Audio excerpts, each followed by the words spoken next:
حضرت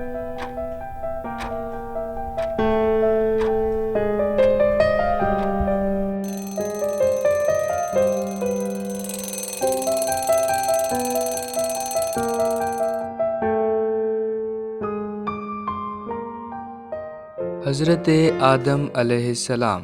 حضرت آدم علیہ السلام پہلے نبی اور انسان تھے جن کو اللہ تبارک و تعالی نے سب سے پہلے تخلیق کیا۔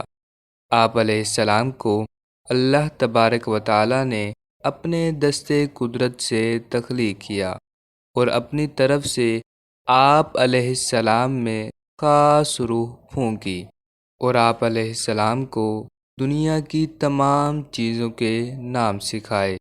حضرت آدم علیہ السلام کو اللہ تبارک و تعالی نے 60 ہاتھ لمبا بنایا اور آپ علیہ السلام کی شکل و قامت پر تمام لوگ جنت میں داخل ہوں گے۔ آپ علیہ السلام کو اللہ تبارک و تعالی نے بغیر ماں اور باپ کے پیدا کیا اور فرشتوں کو حکم دیا کہ آپ علیہ السلام کو سجدہ کریں۔ آپ علیہ السلام کا پہلا ٹھکانہ جنت تھا، جبکہ لغزش کی وجہ سے آپ کا ٹھکانہ زمین میں کر دیا گیا۔ آپ علیہ السلام پہلے انسان تھے جن کی توبہ قبول کی گئی۔ آپ علیہ السلام اللہ تبارک و تعالی کے چنے ہوئے منتخب بندوں میں سے تھے۔ آپ علیہ السلام کے ذریعے اللہ تبارک و تعالی نے انسانوں کو آپس میں سلام کرنے کا طریقہ سکھایا۔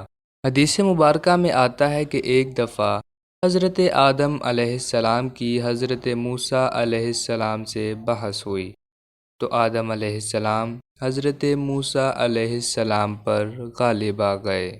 تفسیر خزائن العرفان میں آپ کی عمر مبارک 1000 سال لکھی گئی ہے۔